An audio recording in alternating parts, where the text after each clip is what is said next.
Hello guys, welcome to Moni's blogger. ఏంటి అని చూస్తున్నారా? వెరైటీగా పొటాటో ఫ్రై చేశాను. స్మాల్ పొటాటోస్ దొరుకుతాయి కదా మనకు మార్కెట్లో. సో అవి ఫ్రై చేస్తున్నాను అనమాట. ఒక నాన్ స్టిక్ ప్యాన్ తీసుకొని అందులో 3 టేబుల్ స్పూన్స్ ఆఫ్ ఆయిల్ వేసుకున్న తర్వాత ఆవాలు, జీలకర్ర, మినపప్పు. సన్న మినపప్పు అయితే చాలా టేస్టీగా ఉంటుంది, తప్పకుండా ట్రై చేయండి. లేని వాళ్ళు నార్మల్ మినపప్పు వేసుకోవచ్చు. అండ్ శనగపప్పు వేసుకొని బాగా ఫ్రై చేసుకోవాలి.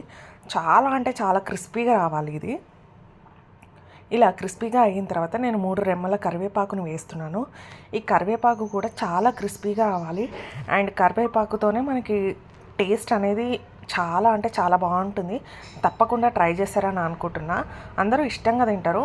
ఇది అసలు వెజ్లో మంచి స్టార్టర్ అని చెప్పుకోవచ్చు. కొద్దిగా అల్లం వెల్లుల్లి పేస్ట్, కారం, పసుపు, ధనియా పౌడర్, జీలకర్ర పౌడర్ అండ్ కొద్దిగా గరం మసాలా వేసుకొని ఈ విధంగా మిక్స్ చేసుకోవాలి. ఈ మసాలాస్ అన్నీ బాగా మిక్స్ అయిన తర్వాత మనం ముందుగా ఉడికించి పెట్టుకున్న స్మాల్ పొటాటోస్ని, ఎందుకంటే చిన్నగా కూడా దొరుకుతాయి. యాక్చువల్లీ ఇది చిన్న సైజు, మీకు వీడియోలో పెద్దగా కనిపిస్తుండొచ్చు, కాకపోతే ఇది చాలా చిన్న సైజు పొటాటోస్.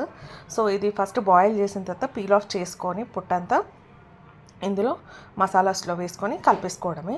చాలా అంటే చాలా టేస్టీగా ఉంటుంది. స్టార్టర్ టైప్లో మనం ఒక పుల్ల పెట్టుకొని తినేయచ్చు, లేదంటే నార్మల్గా కూడా తినచ్చు. చాలా టేస్టీగా ఉంటుంది. ఇందులో కొద్దిగా డేసీ కోకోనట్ పౌడర్ వేస్తున్నాను.